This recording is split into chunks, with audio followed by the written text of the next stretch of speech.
Well, hi everyone. Welcome to this week's episode of Certified Forgotten. We are still your horror podcast that talks about films with 10 or fewer reviews on Rotten Tomatoes. I'd say sometimes it's just me and Donato, and we'll spend about 30 minutes talking about a new release. That's fun. We call those our uncertified episodes.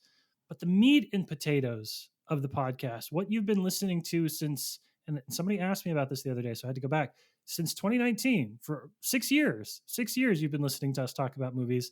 It's these episodes where we have an awesome guest, where we have a film with 10 or fewer reviews, and we really kind of get to dive into both what it means to be involved in the horror world, but also to what it means to unearth and champion some of these movies that maybe time forgot. And I don't know, maybe in the case of today's film, maybe time should have forgotten. I feel like that's a conversation that we'll have in just a few minutes here.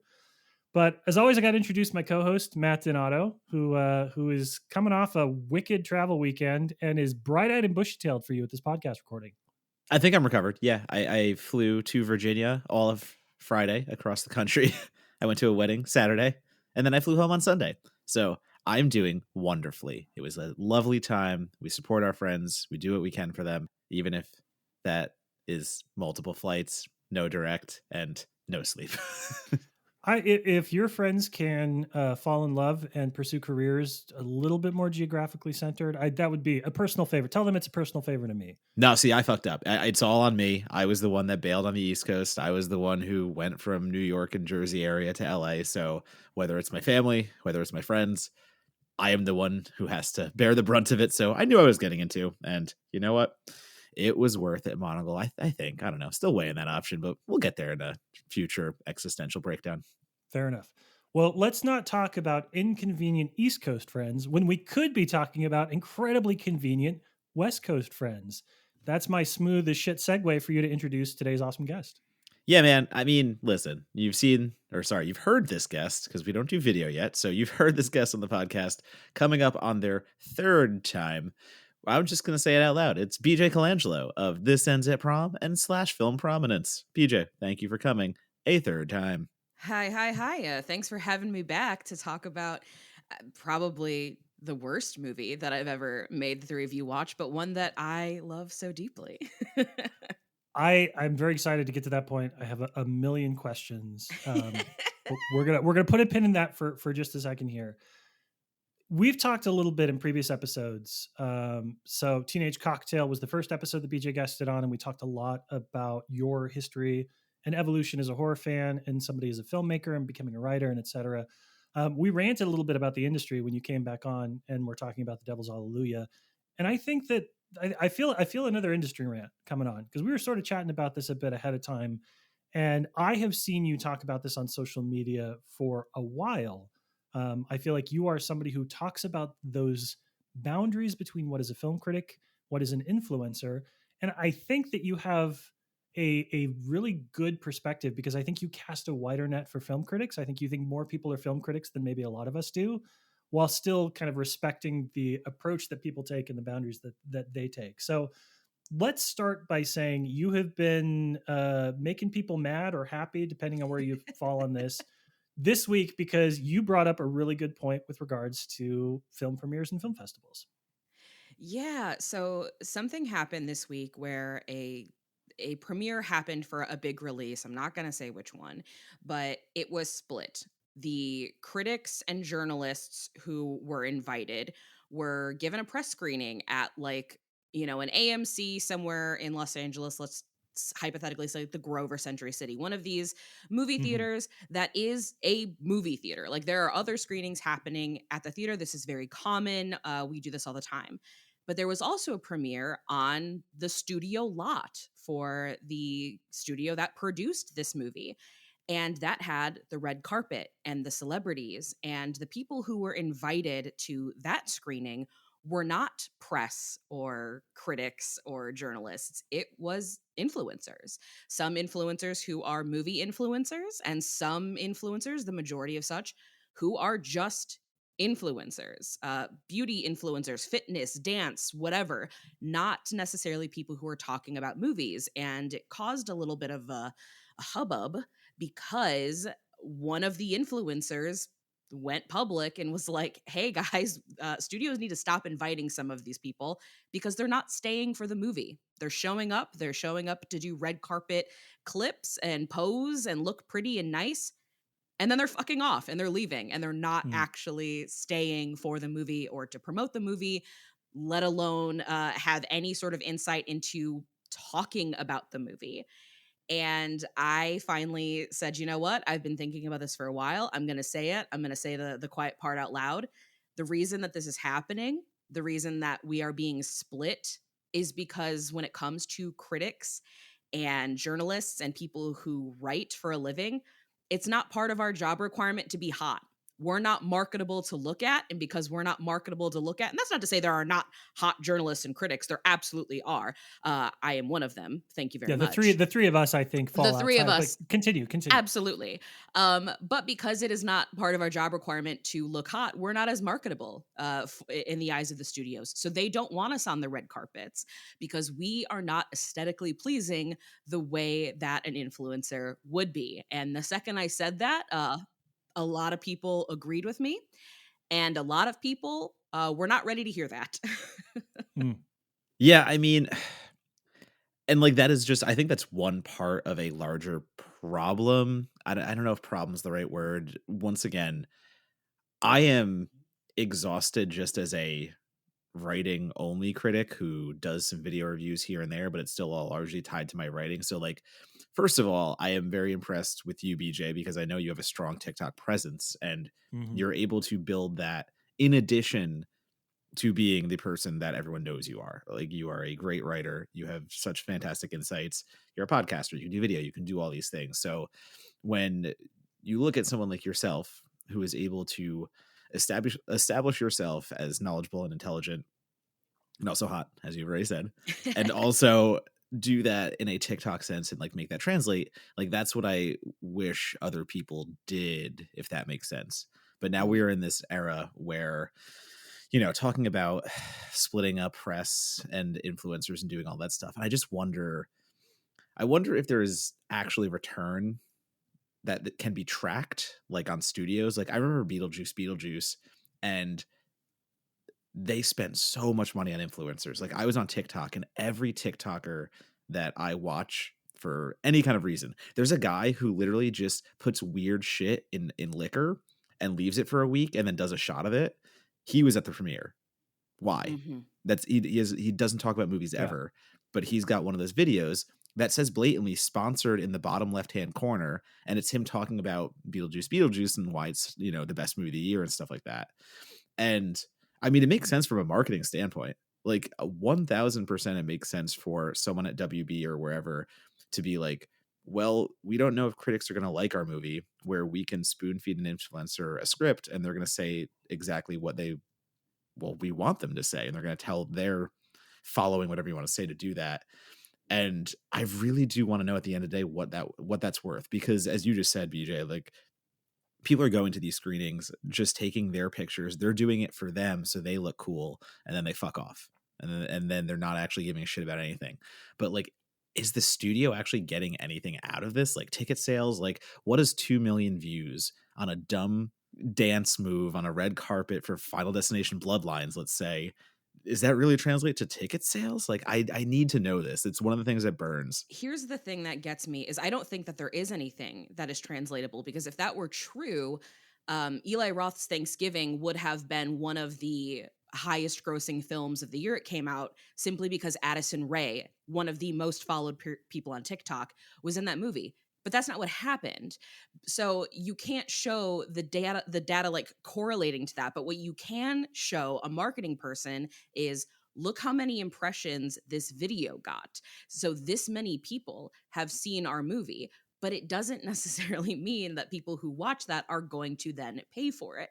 And I do think it's also important that we distinguish between, critics and journalists. Everybody knows what that is. But then there is a difference between what I would say influencers and content creators. I do think there is a Yeah. divide there, especially when it comes to movies, because there are people, like you said, where they're getting paid by a studio to just like put something weird in liquor and it's like, and this is sponsored by this movie.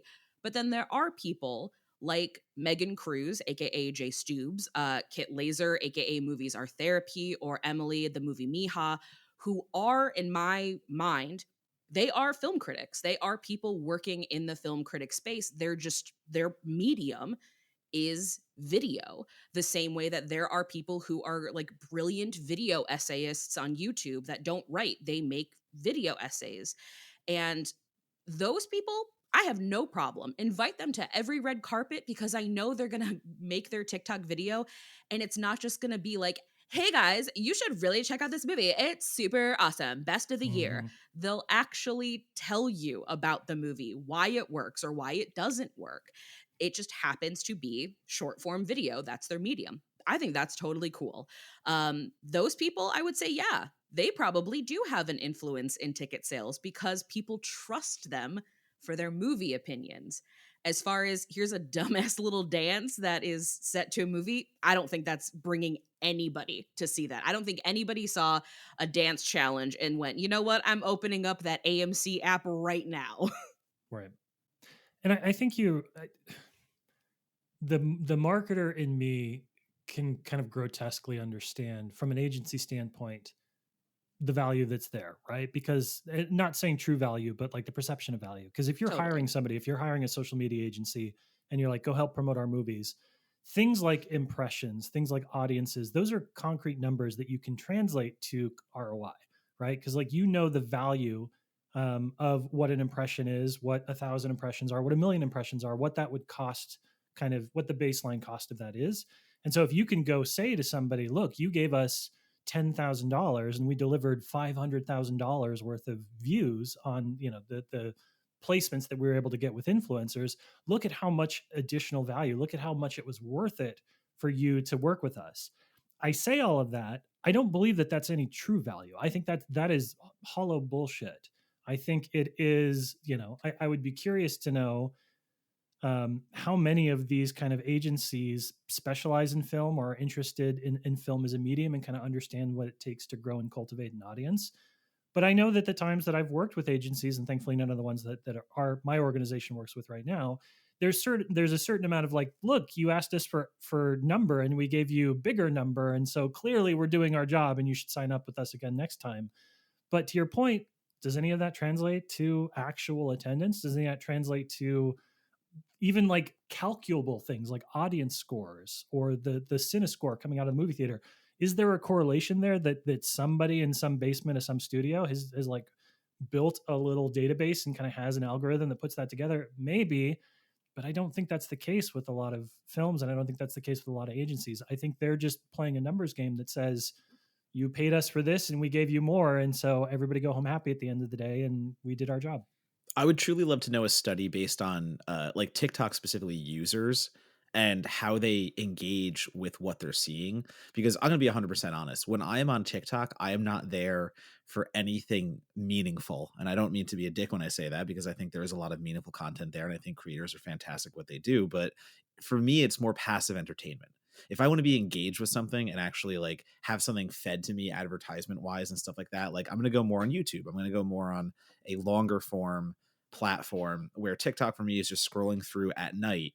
And the minute I see something that says sponsored, I'm immediately going off of it. Like I see that as like a kiss of death. If I see sponsored, I know that someone has paid you to say something that doesn't matter to me and I don't trust you anyway. So immediately gone by that. So I am actually like very curious how other people engage with TikTok like that, or a social media platform, because I think it's becoming easier and easier now to tell when something isn't genuine. I think maybe there was a point where you could blur the lines, and maybe there's a point where we weren't as privy to like, oh, maybe this person did see this movie early and maybe they are saying something genuine. But now it's just so blatant when it's like, hey, I'm just saying something nice about the movie because I got a couple $1,000, $10,000, whatever it was. And that's the other part of it too. Like all these influencers are fucking expensive. And I know these studios have money for days, but once again, talking about return on investment, it can't be worth that. I don't know. Like it can't, right?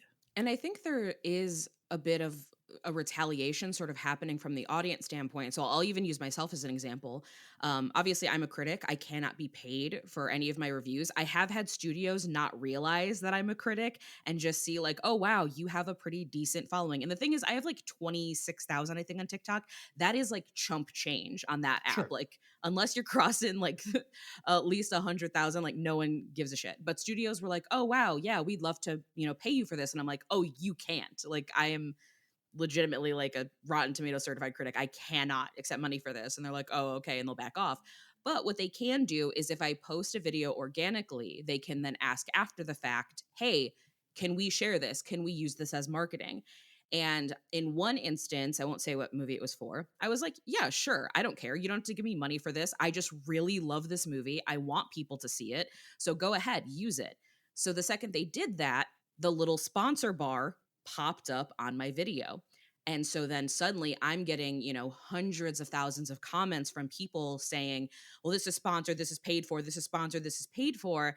And I even made a video where I was like, hey, you can see dates of when these were recorded. No, like I saw this movie early. This is the situation. But the thing is, like, TikTok isn't an app like a Twitter or like a Blue Sky where you can follow a very clean chain of how things happened.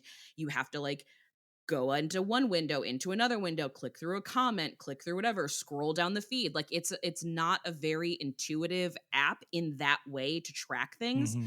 So people don't know that. They just see sponsored and they're immediately going to be turned off against it. And so I do think that that is a genuine thing. I think people are scrolling away from it. And the ones that are not scrolling away from it, this is their entertainment.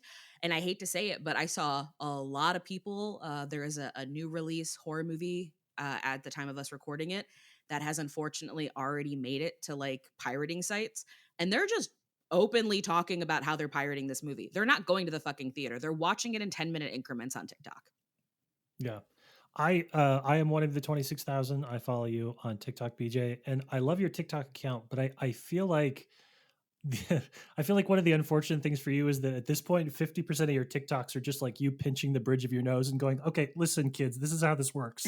It's just a lot of you having to bring everybody to Jesus when it comes to how the industry works. And that always makes me laugh a little bit. Yeah, I'm having that right now because I did an interview with the directors of Final Destination Bloodlines where I asked them about directing a Disney Channel original movie. And I cite 3 different horror creators. So Dean Cundy, obviously legendary cinematographer, he shot Camp Rock. Dwayne Dunham, David Lynch's longtime editor, he directed the Halloween Town movies. Who was the other one? Oh, and then Nick Castle, Michael Myers himself, directed 'Twas the Night, a Bryan Cranston starring Santa Claus Disney Channel original movie. And then the directors of Final Destination Bloodlines did the live action Kim Possible movie. And Mm-hmm. so I was asking them, like, as directors, what did you learn directing in a family friendly space that you brought to horror? And I've gotten so many comments of people being like, how could you forget to bring up Ryan Merriman? He's in Final Destination 3. And I'm like, because I'm talking about directors, not an actor. Like, oh my God, I can't believe I have to explain this to you. Inference is dead. Media literacy, nowhere to be found. What is that old adage about like whether you would like you prefer God to hate you or ignore you? I feel like the writers are sort of like, all right, at least people don't read our stuff, so we don't have to get into comment wars. It's hard with videos. Everybody immediately wants to weigh in and have an opinion. Yeah, and there's just also I think my least favorite thing, and this is why so many people have told me, like, if you made the pivot and just went into fully into TikTok land, like, you would have so many followers. Like, you could do this as a career. This could be your job. And I understand that. And I know in my heart of hearts, I could. If I really wanted to, Mm-hmm. I know that I could. But I don't want to because I think after a week of people commenting on my videos and I can tell they haven't watched it all the way to the end, I would put my head in the oven. Like, I couldn't do it. The people that I know where this is their ministry, this is their preferred medium, God bless them. I do not know how they do it. But I have a very interesting relationship with it because I do view it as sort of the inevitable future in ways that Mm-hmm. really freak me out. But this year is my 17th year of professionally writing about film because I started when I was 18 and I was blogging. And that at the time was the new thing. And a lot of the old guard, who some of which are still around, some of whom are not, they were really against a lot of us bloggers. And yet, a lot of us bloggers are still here. John Squires, who is, now with, whatever his new position is over at Bloody Disgusting, he was a blogger. Like, that's where a lot of that new talent came from. And I think the same thing is happening with TikTok. I think that those of us who are good writers, who are consistent writers, and who people enjoy reading, we're not going to go away as much as the industry wants to push all of us out. But I Sure. do think that those people on TikTok who are doing good work, they will also stay around, and everyone else will fade away the same way that all the bloggers who weren't worth shit faded away.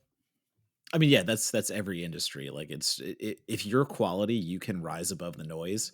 And I do want to say, like, there are plenty of talented, like you named some, BJ, and there are more, like, plenty of talented TikTokers who take this serious. And I think that's the difference. It's the ones that take it seriously. And Hmm. it's the ones I can tell the minute they start talking about movies. I'm like, oh, you know your shit. Obviously, I want to follow you. Like, this is perfect. But just talking about having to survive in our industry that is already dying in so many ways, and us having to find so many different forms of income. And I mean, like, listen, you can't just be a reviewer anymore. You have to be an Hmm. editor. You have to be all these things. Like, the singular position is now dead. You have to be a jack of all trades. And now it's not even a jack of all trades. You have to have a social media presence. And not even having a social media presence, you have to have, like, you have to do all these things to be viable now. Like, people are getting hired for projects based on how many followers they have, not on other things, let's say.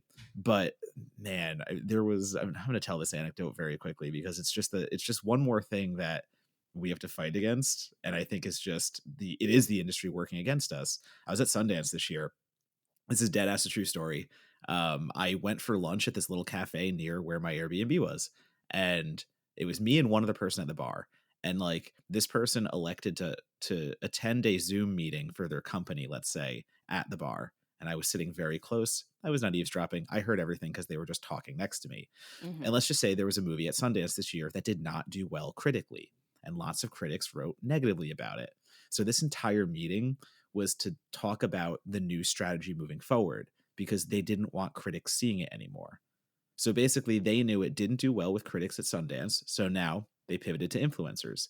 And the things being said on that were, like, it's even worse than what you imagine. It's literally them being like, all we have to do is set up a screening, and all we have to do is promise them pictures with famous producer, and the influencer will say anything we want. And then they're Hmm. talking numbers. They're talking 10K. They're talking things like that. And I'm just like, I shouldn't be hearing any of this. I am not Mhm. hearing it. But, like, that, it's that reality seeping in, where not only is it that, it's Rotten Tomatoes trying to make audience scores important. It's everything trying to devalue criticism, because there is now another avenue that is just marketability. They don't need Hmm. us anymore. Like, we can make or break films in their eyes on Rotten Tomatoes, but the reality is we're the ones that care the most. And they're Hmm. trying to erase us because we have too much quote unquote power. Meanwhile, we're just literally trying to scrape by and make enough money to, like, make See, this and that's the worthwhile. thing that cracks me up is how, when I really think about it, it's like, okay, so first off, people are constantly accusing us of, like, you got paid to say this for your review. And I was like, brother, I wish. Like, Yeah. I wish I was getting paid what you think I'm getting paid. But also, it's like, who are the people that are getting sent, like, the really cool, like, fun press boxes? Who are getting sent, like, all these fun things? Sure as shit are not us. Like, we're not getting any of that kind of stuff. And it's not that I need that, I don't, but it's just like the things that people think we get as critics, we're not getting. I mean, and to your point of we can't just be one thing, I fought against getting Rotten Tomato certified for years because I did not want to be a critic. And in a lot of ways, I still do not consider myself a critic. I consider myself an analyst more than anything because that is far more what I'm interested in, and that's exactly like the angle we're going to talk about with this movie today. Is I'm not criticizing it, I'm analyzing it. Mhm. Um but in order to kind of stay relevant in my job, I had to be Rotten Tomato certified or I was not going to get opportunities anymore.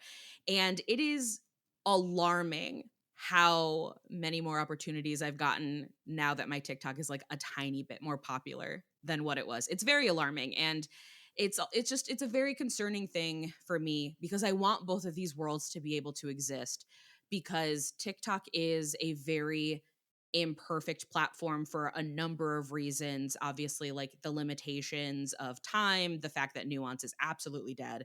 But really, it's the fact that the algorithm is now going to factor in your appearance. My numbers are dramatically different depending on whether or not I have makeup on that day. And that should not be something that a writer has to worry about. But unfortunately, that's where we are. And it's pretty deranged. And I had been thinking about this for many years, even before TikTok, knowing full well that there were opportunities I was passed over for because I am a fat woman. And that is not seen as marketable as some of my other like hot colleagues, fellow hot colleagues, I will say, but they're thin and that's marketable. Fatness is not marketable. And it's just getting worse with TikTok. And all I can think about is how many like incredible voices we will lose if this does become the new path for criticism. I will say one of the things that I really admire about how you've kind of, and it sounds to pivot to video, embrace video is not, it sounds marketing and buzzy, but right, like you've talked on your TikTok before about how you have taken more advantage and gotten more opportunities to do on-camera interviews with Slash Film, and especially over the last couple of years. I do really admire, one, because I know it's too late for me. I'm not going to be a video guy. I'm 40. I'm like, fuck it, it's done. I like this, whatever that window was for me to learn a new trick, it's not going to happen. But I also think about the future, the positive future of where journalism could head. I think about the growth of writer-owned publications. I think about sites that I really like Aftermath and Mhm. Defector, and I think about the fact that these require, kind of baked into the model is the idea that the contributors have their own brands. Like these are people, like I think of Gita Jackson, an amazing writer. Gita Jackson has a brand that is hers and hers alone, an audience that she brings with her to the publication. You can say the same thing about, any of the Rascal and any of the other writer owned publications that have popped up over the last couple of years. But I think that's part of it, right? If we're going to say writer owned publications, then it's also kind of baked into that as the notion of writer promoted, writer Mhm. marketed, writer produced publications. And I think that's where people like you that have embraced the variety of mediums available to them are going to be better situated, not just for yourself, but also for the publications that you write for, the publications that you support, the projects that you get off the ground, because people follow you because you're BJ Colangelo, not just because you've written for Slash Film or Fangoria or you have a book that you've written. They know who you are. It's that kind of branding of an individual tastemaker, if you want to call it that, that we had for years and years and years with film criticism. We missed that to a certain extent. There aren't Mhm. people that are sort of following around to the same level. I don't necessarily know who I go to for a specific type of film in the way that I did maybe 10, 20 years ago. And I like that for you, but I also think that as much as we do talk about sort of the unhealthy side of that, and that the fact that it's a doom and gloom situation, I think there's some positivity there too. Because if you are in a place where you are known and you're on camera and your quality speaks for itself and people follow you, you can help other projects get off the ground just because you're you and because people want to follow you wherever you go. And there is, fortunately, to like not be so doom and gloom, there are people who do crave quality interviews, who do crave Yeah. quality analysis, because when I started sharing social clips, which for the longest time I was not allowed to do because of corporate bullshit, but now I can, I get a lot of people who are so thrilled that I'm asking actual questions, that I'm not just fucking off and playing weird games in the junket room, Oh and my that God. I'm Yes. well researched. And they're like, oh my God, like it's so nice to hear people give an actual answer, or they'll comment like, oh my God, Robert Eggers like body position changed when he heard you ask a question. And like that's why I post the things that I do. Sure, I'm not going to have the viral clip of somebody asking Haley Steinfeld to like sign this paperwork so that they'll name their kid after her if she'll give them Avengers spoilers. But I will have my interview clip with Delroy Lindo talking about the history of Black vampire films that is Yes. going to make a lot of people really fucking happy. And like, that's worth it to me. Yeah. Yeah, when I did the junket scene in New York for like 3 years, 4 years before, I just wasn't getting paid enough, and just doing press days for $25 a fucking pop. I was like, go fuck yourself. But again, we all start somewhere, and we all learn. In any case, that I ditto on that though. It was the comments I would get. John Wick, Keanu Reeves, and there were so many comments on that video just being like, holy shit, like this interviewer is actually letting him talk, and like holy shit, like this guy is like actually letting Keanu like go in depth on things, and just be respectful in certain areas, and it just makes you realize how many aren't, and it's just the basic stuff. I will say though, my claim to fame was in an interview with Ryan Gosling for The Lost River. And somebody just comments like, yo, this dude's got a punchable face, and like people start commenting like, oh yeah, now I see it, oh yeah, definitely, bro. And like there's a whole chain of it. I loved it. I was laughing my ass. So that's my claim to fame of being on camera. Got a punchable ass face. Donato, I don't mean to break your spirit here. You're hot, but you do have a punchable face. Just throwing it out there. I get it. Listen, I'll take both. I can say that as a co-podcast host. That's a sacred relationship. I can say that. And like, I don't know how to say this without sounding like I'm totally up my own ass, but I do take pride in being the interview that makes everybody in the junket room feel a sense of relief of like, oh, thank God, someone who's like actually asking me a question. Yeah. I won't say the director, but one of my favorite interviews I've ever done was a couple years ago, and I did not like the movie, but I was the last one of the day. I followed a series of influencers. All I will say is that it was a horror movie, and the person right before me was in like an all beige, like Chanel bodysuit. I was like, what is even happening here?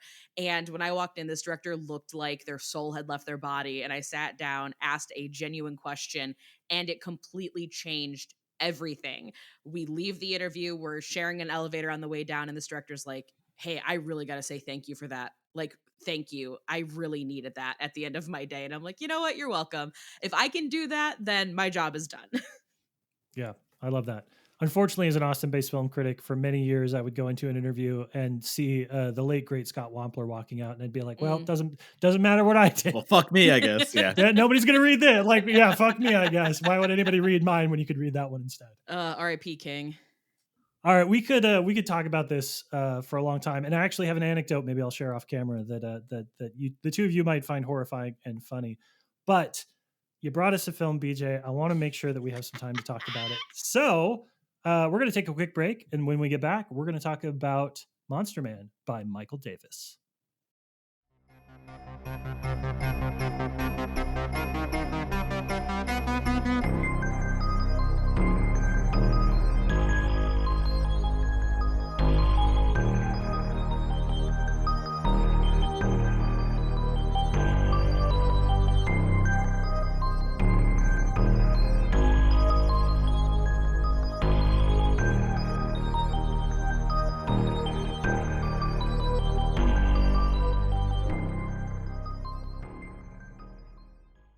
Okay, welcome back. So, as we said, this week's episode is about Monster Man, which is a film directed by Michael Davis. If you haven't seen it, it's streaming on Tubi, so you should definitely go check it out right now. And then come back. We're not going anywhere. We're up here for the long haul. But if you want to power through, all right, I respect that. Let's go through a plot synopsis. When Adam sets off on a cross-country road trip, his goals are simple: crash the wedding and get the girl. Soon, though, Adam finds himself the chauffeur for two unexpected passengers. First is Harley, the asshole ex-friend who stows away in the back seat, and then comes Sarah, a hitchhiker with a thing for cute nerds. But as the trio settles into their raunchy road trip vibes, Adam becomes the target of a redneck monster truck driver. True statement. And soon the three friends will need to fight for their survival or run afoul of a real-life gravedigger. Shout out to my 5-year-old nephew, which is the only reason I know what gravedigger is. Written and directed by Michael Davis, the writer-director of Shoot 'Em Up. We should probably talk about that. Monster Man is the Texas Chainsaw Massacre by way of Monster Jam. BJ, you picked this film for us. Donato sent me some text messages you sent specifically name-checking me. So let's talk a little bit about your origins with Monster Man. Okay, I just want to make this abundantly clear. I have been thinking about this movie for the better part of 20 years because my introduction to this movie is that my group of best friends in high school, we used to do a weekly thing where we would go to the Blockbuster and we would specifically judge the movie by its cover. We would look for the worst cover and rent that movie. Sometimes we would get very, very lucky and we would get a movie like May, which we were like, this cover's weird. This weird, Yep. like, pale faced lady. What's this about? And we're like, wait, this movie fucking rules. And then we got Monster Man.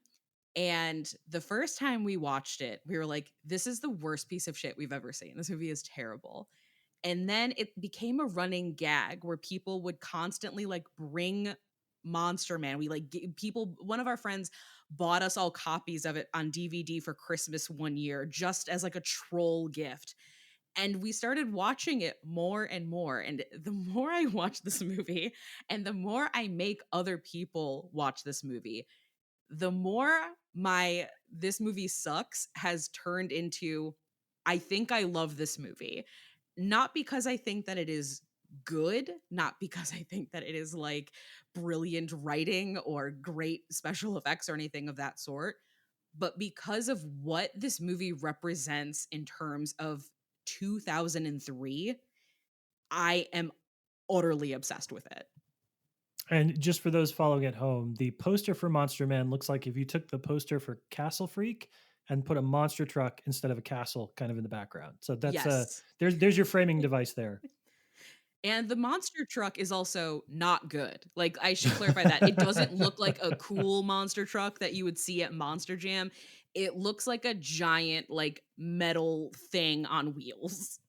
Yes, it looks like it looks like a monster truck from Mad Max derogatory is what I would say Yes, there. yes. Donato, had you seen this film before? This feels like something I see you starting to shake your head, but I can't understand how. This feels like it would have found you somehow by miracle. By way of my introductions into horror, early 2000s, I was still finding my footing. So of the era, I probably became more engrossed with horror around like 2007, 2008 and kicked off that way, where 2003 is a little too early for it. So I missed a lot of those direct to video oddities, things of that nature. Nothing that wasn't big enough to see with my friends at the time who just kind of knew it was coming to theaters. So this was put on my radar, I want to say like 4 or 5 years back, but it wasn't readily available. I was trying to find it and it was not on any of the streamers it's on right now. Prime Video, your free streamers, it's all over them. So it was one of those lost casualties to whatever was keeping it from being seen at the time. So I was actually really stoked BJ came with this immediately. It was so funny. I mean, listen, spoiler, but we're going to have Harmony on next guest episode. And they both texted me the same day with movies they wanted to bring the podcast. I'm like, I guess we're just having you both come on for 2 new episodes. It's great. Man, this is such dumb bitch juice energy for 2000s. It is exactly what BJ said. It is a time and place where it feels like it should be a direct-to-video American Pie 5 sequel, like not even 2 or 3. We are in 5 territory. This is sex drive coded, except it's written on a napkin in crayon. It is a distillation of a very misogynistic period that still is where a lot of us grew up. And it's so interesting to see that this is what was popular at the time. Like I'm not saying Monster Man itself was popular, but society and the way it talked about certain things, sexuality, lots of other things we'll get into. But man, you look back and you kind of go like, holy fuck, how did we survive that? Yeah. And like everything that you said is precisely why I am so obsessed with this movie. It is a movie that I even I think when we saw this, it would have been 2005 because it was about 15. And I just remember hearing some of the stuff that Harley said. And I was like, how the fuck did someone invest money in this? I can't believe this. But then like the guys that were watching the movie were dying. They like this was the peak of comedy for them. And so I look back at it and it's like, no wonder the world is the way that it is when a lot of people who are in positions of power, a lot of these tech bro, whatever, these were the movies they were watching as teenagers and shaping their worldview on the world around them. Because, as seasoned listeners know, I host This Ends at Prom. We talk about coming of age movies and the fact that movies that you watch when you're a teenager do stick with you.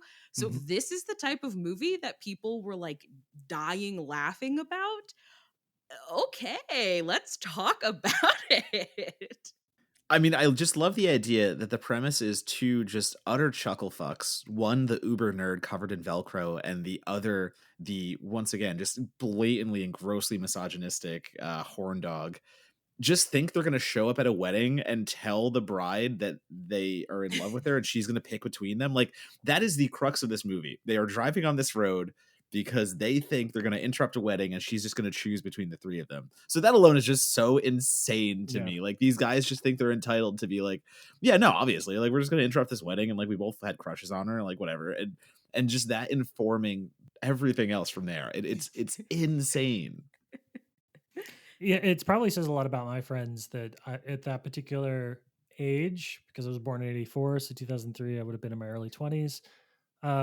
We were like the stuff they were saying to each other, we were just saying that to ourselves, right? Like we were all negging on ourselves real hard in our early 20s. So the kind of like posturing bro energy, I don't quite understand, but I can understand how it might be defining to a generation of folks. I will say, watching this, I was struck because I watched it and then I went back and kind of was going through the year of horror because it's always fun to look at the context in which a film is released. You could make a pretty powerful argument that this was riding, like, really cresting a wave of redneck horror. That this Mhm. was the same time as Wrong Turn. The first Wrong Turn movie came out. The Texas Chainsaw Massacre remake came out in 2003 as well, I believe. So we're looking at I think that we always talk about like movies that, like, oh, if you want to get your movie made, then like tap into something, go, man, find a trendiness. It's funny to think of this movie now, looking back on it, where it is so time locked. It is so distant from the kind of horror that we're seeing now. But at the time, they would have been like, fuck yeah, man. Like, we're getting on this Texas Chainsaw Massacre wave. Like, we're right there. People are going to come see us because they can't see the other one. I guess I didn't realize until I went into the calendar just how many redneck backwoods horror movies were popping out in this 2 year span. In Latin American countries, this movie was promoted as Wrong Turn 2. That was the title it was given. Like, so they fully knew what they were doing with this movie and how to market it. And what's also very a weird thing to talk about is that this movie is so wildly misogynistic and so like it crosses the line for me where it stops being insulting and starts being really fucking funny because it's Hmm. like it goes so far that like I can't take any of it seriously. It also has the score that ironically enough reminds me of the music that was on like Even Stevens on the Disney Channel, which Eric Youngman was on, so that's very strange to me. But this movie also does have like a legitimate large number of actors who are also amputees in this movie.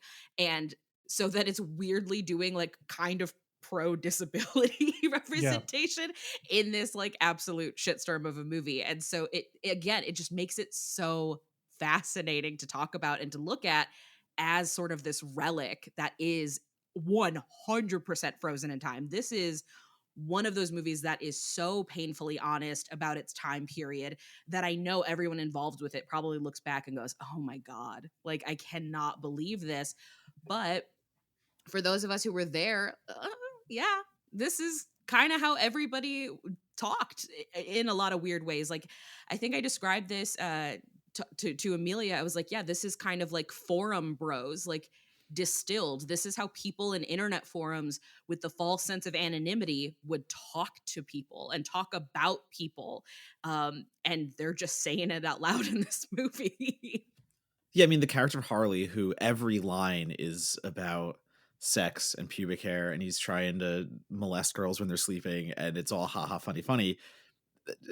Man, like, we all knew one guy growing up who that was everything out of his mouth. And again, we're talking early 2000s, all this stuff as kids, and that was, yeah, no, it is of the time. And again, can't judge past art on current standards because we've learned and we've grown, and that is You could judge this art on uh, its current See, standards. I'm this gonna is the guy. Harley is the guy who didn't understand that Eric Cartman was not somebody you should aspire to be like. But we all knew that guy. Even if you weren't friends with him, every high school had that guy. The guy that's laughing at South Park, and you're like, you're not laughing for the same reasons I'm laughing. Yeah. Exactly. No, but Yes, that's yes, real yes. though. Like it is really real because South Park is a cultural Rorschach test. And like the Harley character in particular is the one that like I think about all the time because this actor is all like he didn't do a whole lot. He is one of like the evil rapist football players in the Rage Carrie 2. Like he's he's that guy. And so to see him in this movie, it's like, oh, okay. So both movies that you are like really known for in horror are movies that are very much about the way that men are horrible to women. Mm. Yowza, this is crazy. But like you can tell everybody in this movie is committing so hard to the worst dialogue humanly possible and trying to ground it in somewhat reality, but also it's very slapsticky. Like there's an entire section where they're talking about Rosebud, like Orson Welles and doing goofy ass voices. You're like, what is happening here? Yeah. Root beer colored nipples.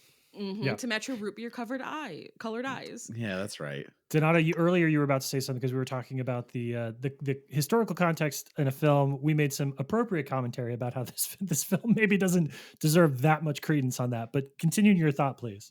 No, I'm going to pivot that thought a little bit because again, you're correct reaction that everything was right there. But I'm happy BJ brought up the score actually specifically because on Prime Video, when you go find this movie, it's not listed as a horror movie. It's listed as an adventure comedy. And I laughed at it because Monagle, you described the poster, very of horror. The tagline on it is Joyride meets Duel meets Texas Chainsaw Massacre. So that is very horror forward. But this movie is largely a comedy first. It is a road trip sex bro comedy with horror thrown in as little gags here and there. But it's never more than gore and stuff like that. So it's very interesting the way that this movie goes commit is the word that BJ used, and commit is exactly what it is to like almost the wrong thing. Like it's the Monster Man is so not around until about like 30 minutes left. You get so much of the quote unquote comedy and what it is that it's once again, you're looking at this going, was this the movie they even wanted to make? Could they just not get to the horror stuff because of budgetary reasons and they had to trim stuff out and we're just stuck with these two bros trying to get laid the whole time? No, they were definitely. I mean, 1999 American Pie, the teen sexy raunchy comedy was back. So, I think if anything, I think this movie thought it was at the center of too many zeitgeists and couldn't quite choose a lane and sort of ended up in all of them all at once. Oh, yeah, there's no question. I mean, for me, where this movie like reaches okay, like I cannot take anything that they are saying seriously to the point where like I cannot even be offended by this is when she starts talking like Yoda as she's fucking him.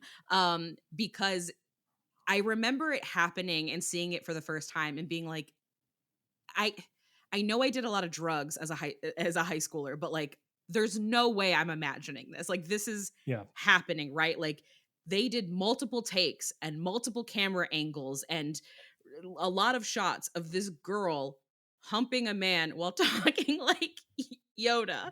And Like not well either. The no, impression is quite bad. bad Yoda. And also I do like this actress quite a bit, Amy Brooks. She has a very similar speech pattern to Alicia Silverstone, which I it's like a little thing in this movie that I like. But that moment happens and it's like, okay, yeah, we're in a funhouse mirror. This is not real life. Nothing about this is like, I cannot take this seriously. I know that people are going to watch this, hear the things that they say, and be like, this is so awful and so gross and so offensive. But in my head, I'm just like, yeah. And this is how so many people talked, and they thought they were so cool and they thought they were so funny.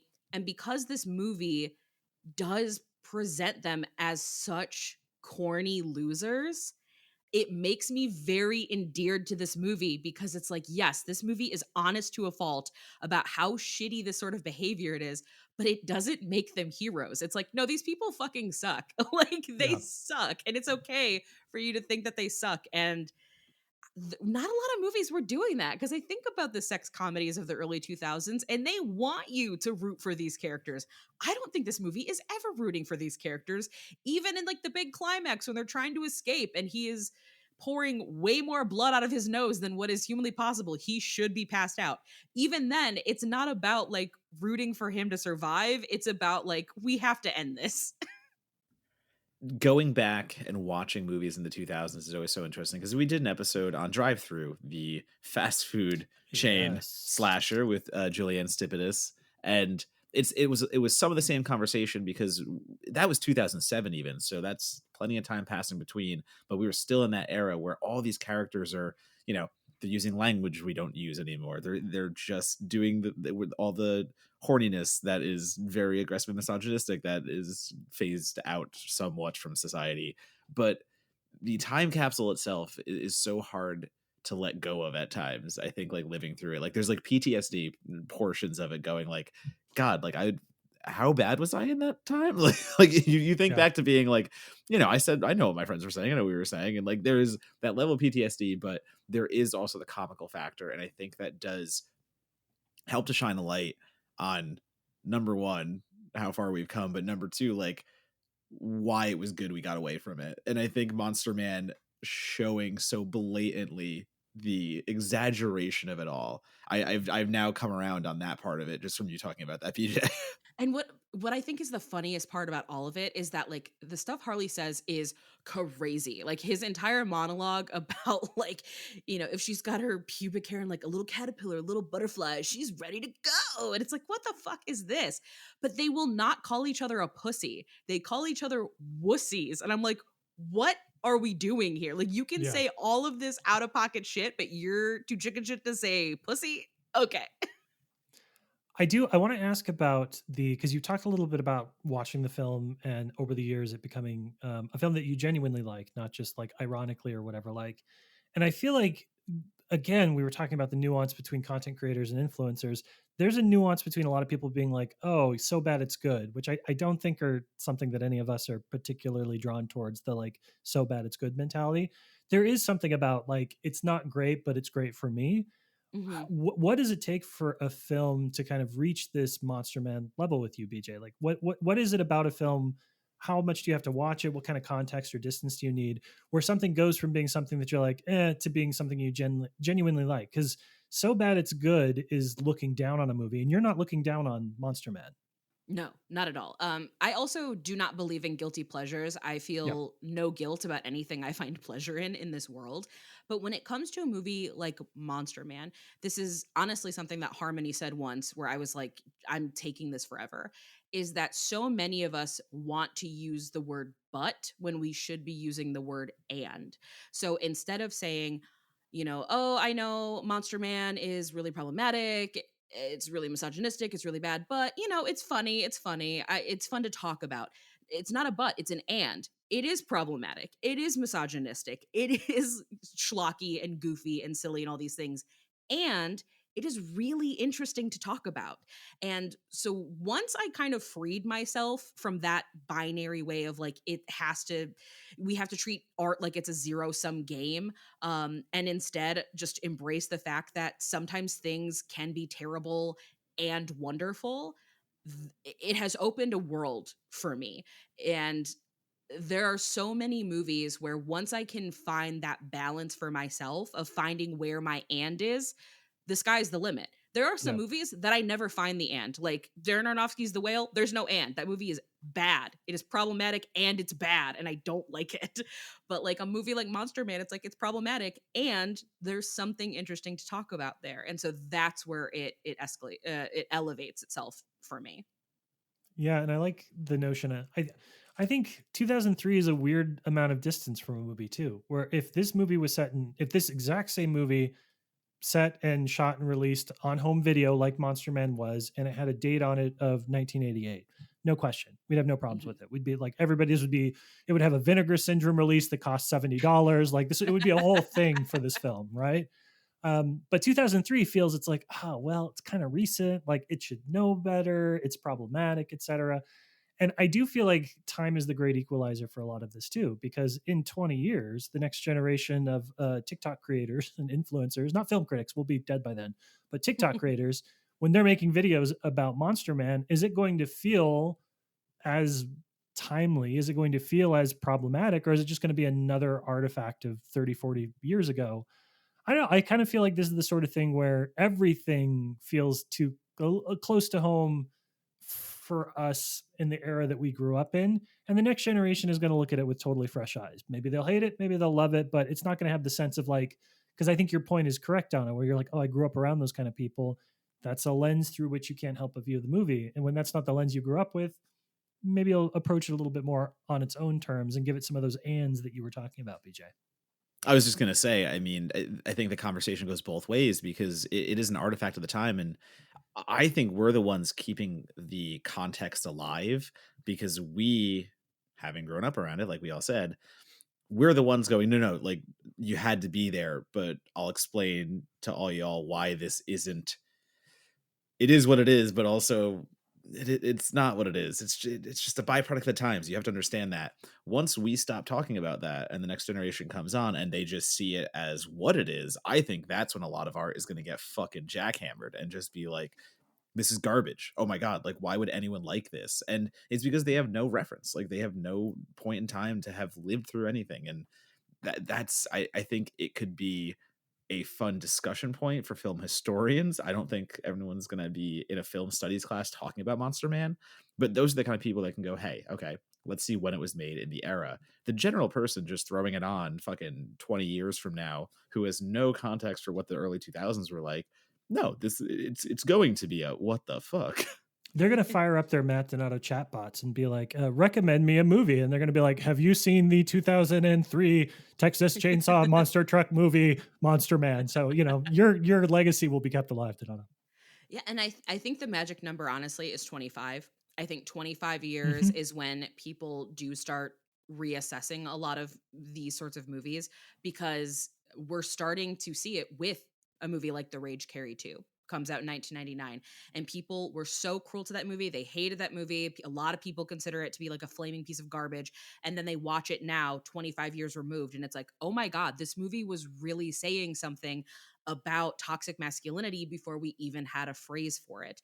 And so I think when we talk about a movie like Monster Man, it's going to be looked at least in our circles. Like I don't think the general like sociologists are looking back at Monster Man, but in terms of what we do as film critics and specifically people who work in horror, is like I can look at a movie like Monster Man and the way that these characters talk and the way that like people funded this movie knowing this is the script and this is how characters are going to communicate and how they're going to talk about women, and I can draw that to Gamergate, to what we're seeing now, to everything that we're dealing with right now, to the Andrew Tates of the world. Like there is a through line through all of it, and I think a big problem that we have, especially with like our generation, is because we now know better, because, and I'm saying general we, not the three of us specifically, but the general we, society knows better now.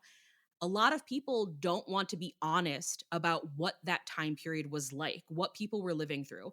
A friend of mine posted a magazine article that was like the overrated list for GQ in the year 1995.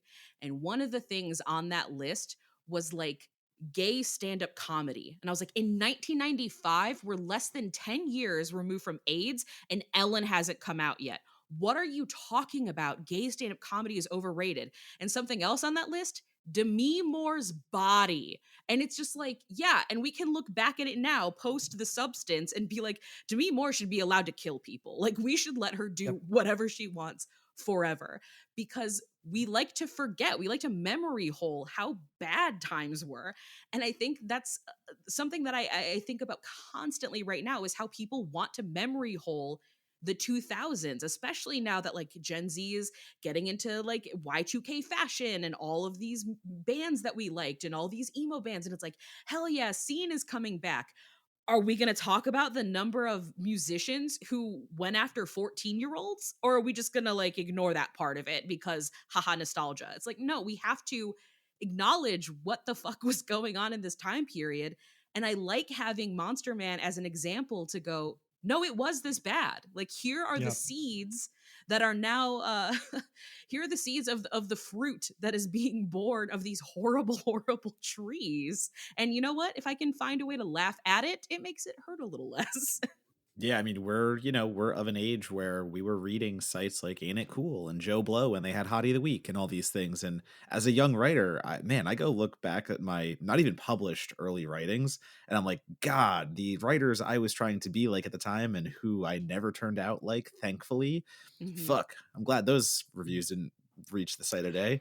Oh, I reference this all the time, but when I reviewed Jennifer's Body, a movie that I love, a movie that is like a huge part of my identity, but in the year 2009, when I'm a 19-year-old trying to like prove my worth in the landscape of horror, where it's being gate kept by a bunch of men 20 to 30 years my senior, I opened that review being like, can you believe it? I actually liked the Megan Fox horror movie. Oh my God. Because it was like the thing people did then to Yeah. hashtag be not like most girls is to hate Megan Fox. I'm fully aware that a big part of why I got so far ahead in my career as young as I did was because I vocally was anti Twilight in 2008. And because I didn't like Twilight, that meant all of the men in their 30s could use me as a vehicle to express their misogynistic feelings against Twilight. And that's something that I have to deal with. That's something I have to process in therapy. But I watch a movie like Monster Man and I know that there are problems with it, obviously. I know the writing is ridiculous, obviously. But at the end of the day, this is a movie that ends with somebody crying, what am I going to do now? I was going to get to fuck my sister. And I'm supposed to be offended by these guys? Absolutely not. No way. Yeah, two things I need to comment on. One is that this film got director Michael Davis $39 million to make Shoot 'Em Up, which released with Clive Owen the year after Children of Men was nominated for 3 Academy Awards. I would love an entire oral history of the producers that were like, hold on a second. Have you guys seen Monster Man? Because I have a brilliant idea for a Sin City type movie. And the other thing is, and this is just like, we talk about the way that they treat the characters, and, it's not in its characters. I'm going to disagree with everybody on one point, because at the very end of the movie, before the end credit, Justin Urik's character, Harley, jumps on the side of the monster truck as they're driving away from the camera. And when they cut to the long shot, it is like suddenly he is like 3% body fat. The dude is like jacked. Like the body double they used for him at the end is the biggest mishmash, the biggest weirdest like bad body double thing I've ever seen. So I don't know. I kind of feel like I kind of feel like they see Harley as a leading man at the end of this. Maybe I'm wrong, but the body double doesn't lie. I mean, before we wrap up, I do want to touch on the horror very quickly because we've talked about the horrors of society and how this movie got Sure, made and all these yes. things. But Gore there and are splatter, yes, sir. there's a little gore and splatter here. I mean, BJ, you made reference to the monster truck itself being so fucking silly. Just these steel plates on suspended tires, and like it. I like the goofiness though because the suspension makes it look like the car is actually biting when it lurches forward because the suspension rocks so much. But also we have the gnarly face on the Monster Man himself, but it's just not used enough. I need more of it. Yeah, I like his face. I like that it is partially skin and he has like a little bit of like a pig thing going on. Um I think it's a good look. I think I don't know if they didn't have multiple versions of the mask or maybe like the prosthetics just took a little too long to put on the actor, but I do think that it's a solid look. I do think that the torso-less man looks awesome until he stands up and then it is Yeah. 2000 CGI all day. There is a weird shot of like roadkill that looks super fake, but the close up looks really good and really gross. Like there is some good stuff in here, but it is ultimately so silly that like it crosses that line. Yeah. Well, I don't have anything to add on the gore front, Donato. Is there any last notes you want to put on there before we wrap? No, I just want to make sure people know this is a horror movie because, like, Okay. we cover horror movies pretty extensively here, and we've just talked about once again the horrors of society. But you're gonna get your monsters, you're gonna get your goofs and all that stuff. You're gonna get a monster truck flattening a man for the entirety of a night. The night to day just transition is the That was funniest good. thing. It's just Respect. I Harley like is that. standing out there for hours watching his buddy just turn someone into a pancake, Austin Powers style. Yeah, no, okay, you know the movie you're making. Yeah, there's a couple moments like that that really make me laugh. Like at one point they're being chased and they realize that like a dead body has been put in their car, and since they're driving recklessly, it's falling on them a bunch, and it looks very fake, but it is very funny to watch them be like, "Oh my god, get it Mhm. off me," kind of thing. It's like taking, the reveal in Vacation but cranking it up to like a 15. So that makes me laugh a whole lot.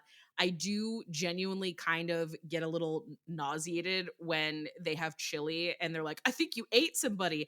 And like the insert shot of the chili is fake as shit. Like it looks like something you buy at Spirit Halloween. But Eric Youngman is selling the fact that he thinks he's pulling like someone's innards out of his mouth and he's gagging on it. Like Yeah. again, everyone's committing in this movie big time.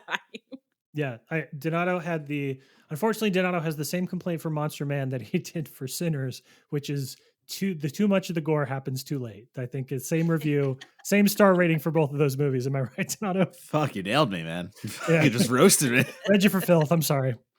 Well, that brings us to the last question we always ask on the podcast, which is how does this movie eventually find its audience? BJ, we're going to start with you. Is there an audience for Monster Man? And if so, how do you think people discover it over the coming years? I mean, the audience for this movie is people who rented it at Blockbuster when they were 15 years old and then forced their friends to watch it, as I have done. But in terms of people finding it, I think this is a movie that no one is going to talk about for at least like 3 more years. I think something really shitty is going to happen, where the misogyny of the world is just going to get really bad, and people are going to get like, I don't know. I think the president might say something super misogynistic, and then like, it's going to be open season and people are going to start studying and going, what happened? Mm. How did we get here?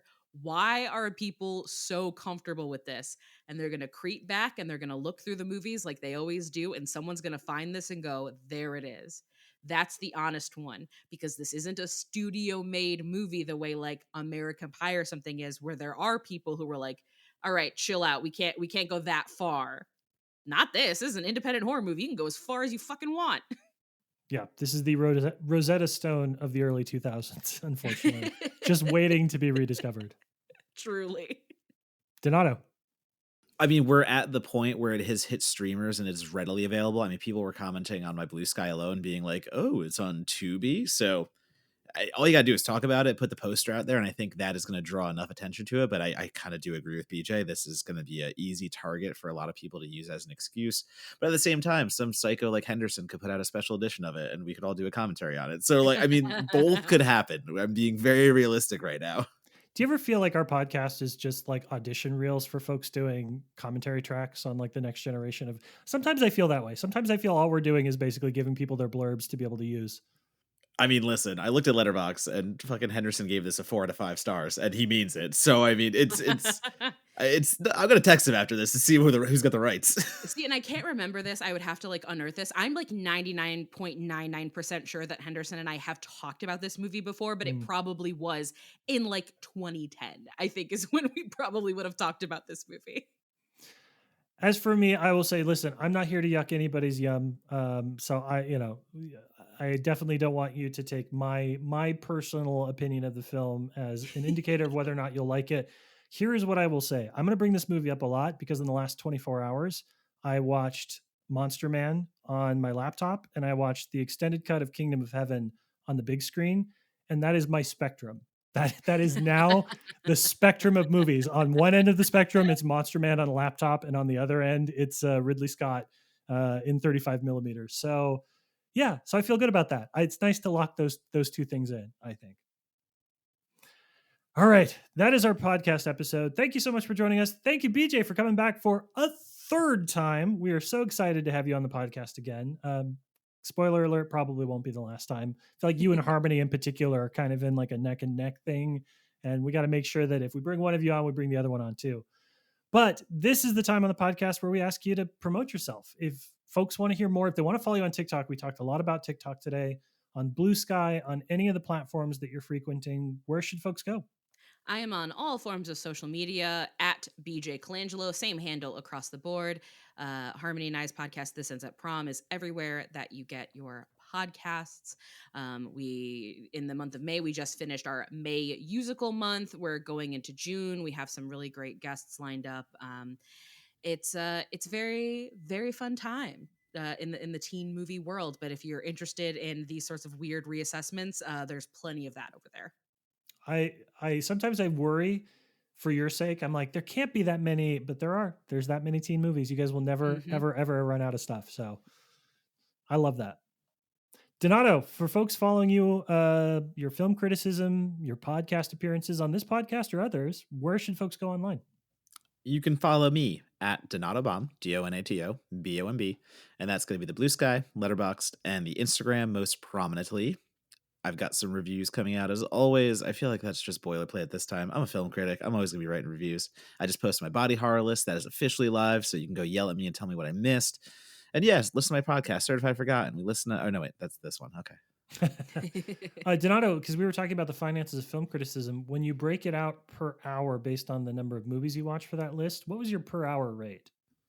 That's actually really interesting because I mean, I was obviously double digit watches for that. And I mean, the site I write for it does pay decently. So I don't know. Not the worst. Do that math. Listen, I'm in it for I'm in it to fix my blind spots. I tweeted this or I posted this. Like, I love those assignments because I can just fix a bunch of movies that I've wanted to watch. I fix those blind spots, and now I'm a better person for it, for seeing body melt and altered states. And I got you to watch Eyes Without a Face, which I was really proud of. Great choices across the board. I made Donato watch a movie from before the 1970s. I'm really proud of myself on that one. Fuck you, Monagle. As for me, you can follow me just Blue Sky pretty much. It's Monagle at bluesky.social. But do visit certifiedforgotten.com. Sign up for our newsletter. If you're not in a position to financially subscribe, that's okay, because you get a weekly roundup of what we've done. Each of our writers that publishes their essays on all their social channels also gets a gift link too. So if you see a writer and you're loving what they're writing about, make sure you follow them so that you can get access to the Certified Forgotten articles for free. But yeah, like and subscribe to the podcast too. We've had 3 appearances of BJ Colangelo. How good, like, we're doing something right. So I think that if you like what we're doing here, you're going to like the rest of it too. Please, please, please like and subscribe. BJ, thank you so much for coming on the show. Thank you for broadening our respective horizons with Monster Man. And I can't wait for what you have for us next time. I'll bring something to help class up the joint, I promise. Donato, take us home. Barks has bite.